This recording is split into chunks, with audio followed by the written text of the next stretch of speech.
கர்த்தருடைய பரிசுத்த நாமத்திற்கு மகிமை உண்டாவதாக. கர்த்தர் அந்த நேரத்தில் கர்த்தர் நம்மை ஆசீர்வதிப்பாராக. யோபின் புஸ்தகத்தை நாம் வாசிக்கும் பொழுது யோபு கடைசியாக 42ஆம் வசனத்தில் படிக்கும்போது யோபு அவர் முன்னிலைமை காட்டிலும் அவர் பின்னிலைமை அவர் அதிகமாய் அவர் ஆசீர்வதிக்கக்கூடியவராக இருந்திருக்கிறார். கர்த்தருக்கு ஸ்தோத்திரம். இரட்டத்தனையான ஆசீர்வாதத்தினால யோபை கர்த்தர் ஆசீர்வதித்தார். ஏன் யோபை அப்படி ஆசீர்வதித்தார் என்று பார்க்கும்போது, பிசாசுனுடைய கிரியைகளுக்கு உடன்பட்டு பிசாசுனுடைய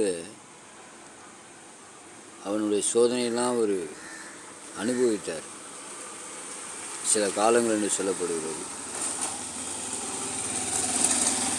தேவன் அனுபவித்தார். யோபு முன்னிலைமையை குறித்து பார்க்கும்போது பரிசுத்தவானும் உத்தமனும் சன்மார்க்கனும் தேவனுக்கு பயந்து பொல்லாப்புக்கு விலகுருவமான ஒரு மனுஷனாக இருந்தால், குடும்பம் பிள்ளைகள்லாம் இருந்தால் பெரிய அதிபதியாய் செல்வந்தனாக இருந்திருக்கிறான். தேவனுக்கு பயந்து தன் காரியங்களை வழிகளை செவைப்படுத்தக்கூடியவனாக இருந்திருக்கிறான்.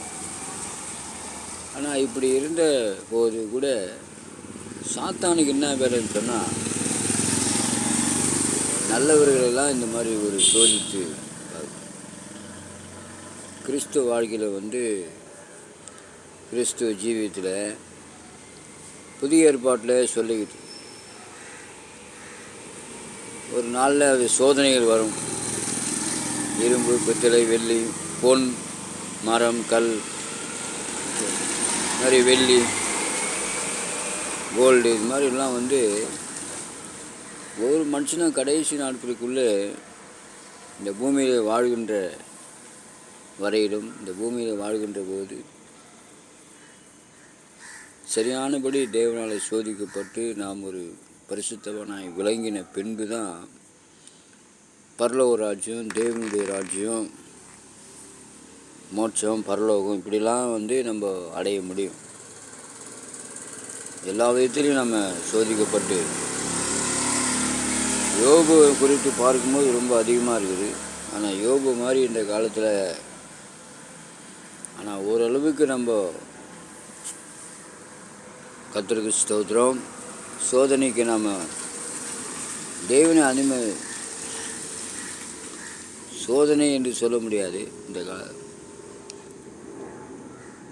நம்ம விட்டு கொடுத்து சில காரியங்கள்லாம் தேவனுக்கு நம்ம தியாகமாக நம்ம செய்ய வேண்டியது அவசியமாக இருக்குது.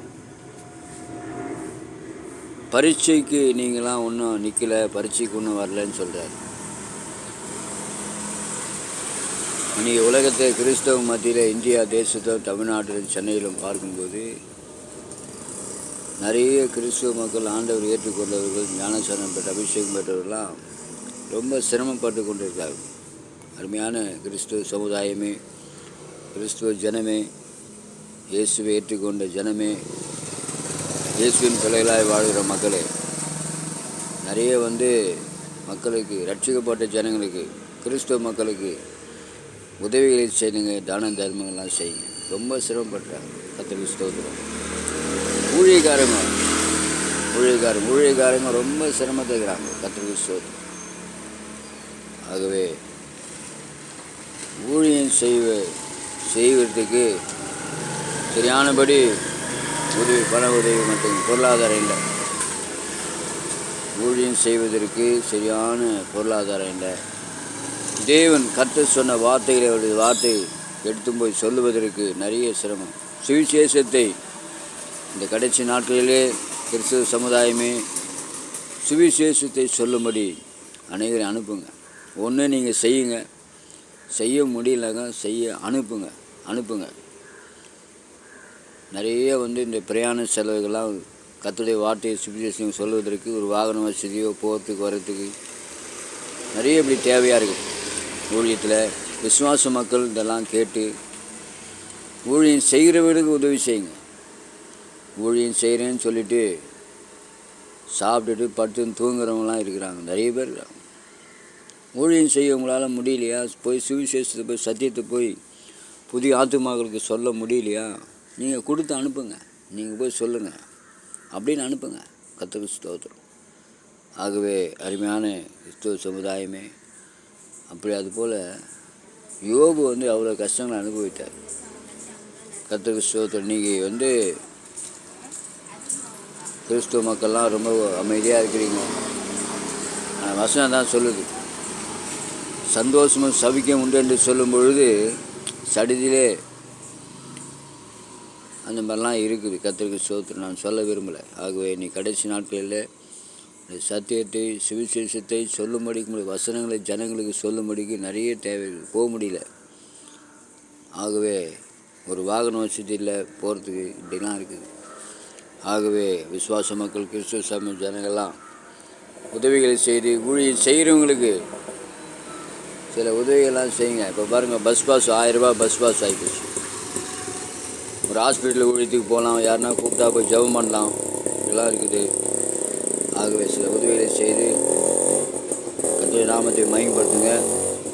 கர்த்தர் உங்களை கோடிக்கணக்கான ஆசீர்வாதத்தினால உங்களை ஆசீர்வதிப்பாராக. நன்றி.